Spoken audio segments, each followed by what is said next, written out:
হৈছে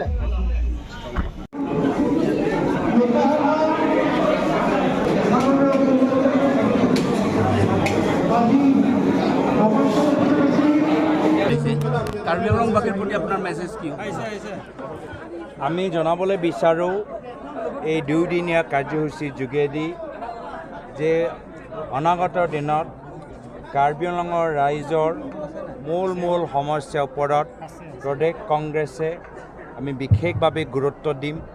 মই নিজে ব্যক্তিগতভাৱে মই ইয়াত গুৰুত্ব দিম। এই বাৰ্তা দিবলৈ আমি ইয়াত আহিছোঁ।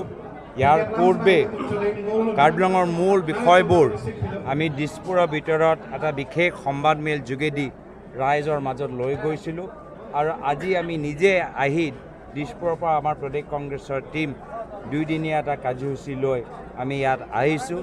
ৰাইজে যিদৰে আমাক স্বাগতম জনাইছে, ৰাইজে গম পাই গৈছে যে কাৰ্বি আংলঙৰ ভিতৰত যদি আমাক চেঞ্জ লাগে, এটা বিকল্প লাগে, তেতিয়া কংগ্ৰেছে একমাত্ৰ এটা বিকল্প। এই কথাখিনি আজি ৰাইজে ভালদৰে বুজি পাইছে। এইখিনিতে লখিমপুৰৰ এগৰাকী যুৱতী গুণগুণ চেতিয়া উচ্ছেদৰ সময়ত দেখা পোৱা গ'ল তেওঁ খেতি কঠীয়াখিনি জেচিবি চলাই দিয়ে। তেওঁ যথেষ্ট দুখ প্ৰকাশ কৰিছে। এই বিষয়ে কি ক'ব চৰকাৰখনৰ বিষয়ে? চাওক, এয়া হ'ল অহংকাৰী ৰজাৰ চৰিত্ৰ। অহংকাৰী ৰজা প্ৰজাৰ লগত অন্যায় কৰে। ক্ষমতা হিমন্ত বিশ্ব শৰ্মা ডাঙৰীয়া মূৰত সোমাই গৈছে আৰু এইবাবে তেওঁলোকে আৰু তেওঁলোকৰ প্ৰশাসনে অমানৱীয়ভাৱে আমাৰ অসমৰ ৰাইজক আজি অন্যায় কৰিছে, অত্যাচাৰ কৰিছে। যেতিয়া তেওঁলোকক মাটি লাগে, মামা মামীক যেতিয়া মাটি লাগে, আদানী আৰু আম্বানীক যেতিয়া মাটি লাগে, তেতিয়া তেওঁলোকে একো নেদেখে। তেতিয়া 6 schedule দেখা নাপায়, তেতিয়া VGR দেখা নাপায়, তেতিয়া ৰিজাৰ্ভ মাটি দেখা নাপায়, তেতিয়া ট্ৰাইবেল মাটি দেখা নাপায়। তেওঁলোকৰ ওপৰত মামা মামী আদানী আৰু আম্বানীৰ বাবে একো আইন তেওঁলোকে পালন নকৰে।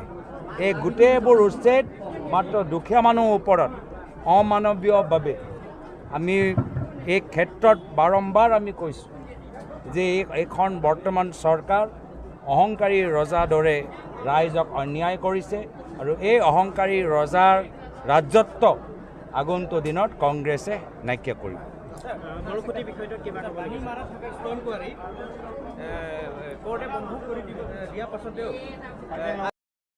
গোটেই কাৰ্বি আংলং হিমন্ত বিশ্ব শৰ্মা ডাঙৰীয়াৰ বাবে এটা ATM, বালিৰ ATM, পাথৰৰ ATM, শিলৰ ATM, পইচা ATM। তেওঁ আমাৰ কাৰ্বি আংলঙৰ ভিতৰতে হওক বা ডিমাচাৰ ভিতৰত ডিমাচা মানুহে হওক বা কোকৰাঝাৰৰ ভিতৰত আমাৰ বড়ো মানুহে হওক, হিমন্ত বিশ্ব শৰ্মা ডাঙৰীয়া অসমৰ ট্ৰাইবেল মানুহক সন্মান নকৰে। যিদৰে প্ৰায়তঃ তৰুণ গগৈদেৱ প্ৰাক্তন কংগ্ৰেছ চৰকাৰ দিনত আমি ৰাইজক আমি সন্মান দিছিলোঁ। দৈতাৰৰ ভিতৰত মডেল কলেজ, মডেল হস্পিটেল, ডিফুৰ ভিতৰত মডেল হস্পিটেল, মেডিকেল কলেজ।